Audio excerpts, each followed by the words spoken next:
តើ AI ធ្វើឲ្យមនុស្សឆ្លាតជាងមុន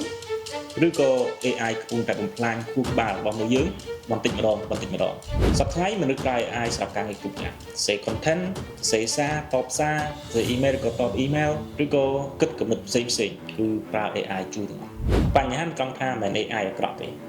ប៉ុន្តែគឺត្រង់ថាយើងខ្ជិលគិតហើយប្រើ AI គិតជំនួសយើងវិញយើងមើលឧទាហរណ៍ខ្លីៗមុនពេលមាន AI យើងមាន Casio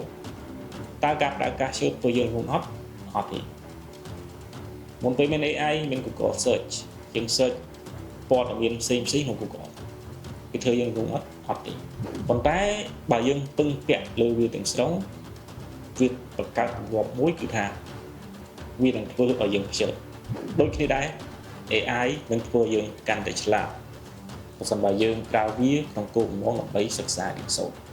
ប៉ុន្តែ AI នឹងធ្វើយើងកាន់តែលឿនជាងមុនប្រសិនបើយើងប្រើវាកិច្ចពីការគិតយើងមើលឧទាហរណ៍ជាក់ស្ដែងនៅក្នុងការរៀនគណិតវិទ្យាយើងឲ្យ AI ជួយដោះស្រាយលក្ខណៈគណិតវិទ្យាមួយអញ្ចឹងយើងសួរវាឆ្លើយយើងគ្រាន់តែ copy ចម្លើយទៅក្នុងសៀវភៅហើយយើងអាចបានសញ្ជឹងគិតឬក៏ឲ្យវាបញ្យល់ឲ្យបានក្បោះក្បាយពី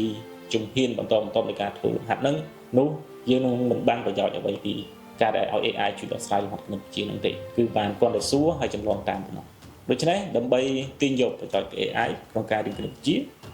យើងត្រូវតែសួរវាឲ្យវាបញ្យល់យើងតាមជំហាននីមួយៗឲ្យបានក្បោះក្បាយអីចឹងជាដើមបន្ទាប់មកយើងចាប់ផ្ដើមរៀនធ្វើដោយខ្លួនឯងតលកន្លែងណាសួរ AI កន្លែងហ្នឹងនោះហើយគឺជារបៀបដែលយើងប្រើ AI ឲ្យជួយនៅក្នុងការដែលយើងរៀននៅក្នុងការសរសេរ email អីដូចគ្នាយើងអាចប្រើឲ្យ AI សរសេរ email ពីกระดาษស្ទទេឲ្យយើងនោះឡើយយើងត្រូវតែឲ្យចំណុចវាគោលអ្វីខ្លះហើយឲ្យវាសរសេរឲ្យហើយយើងរៀនមើលអំពី structure រចនាសម្ព័ន្ធដែល AI វាជួយសរសេរឲ្យយើងនោះនេះគឺជារបៀបដែលយើងរៀនពី AI ដូច្នេះសរុបមកវិញ AI មិនមែនជារបស់ជំនួសខួរក្បាលរបស់យើងទេប៉ុន្តែវាបង្ហាញថាតើយើងប្រើខួរក្បាលយើងកម្រិតណាហើយ AI ក៏មិនពេលយើងខ្ជិលដែរ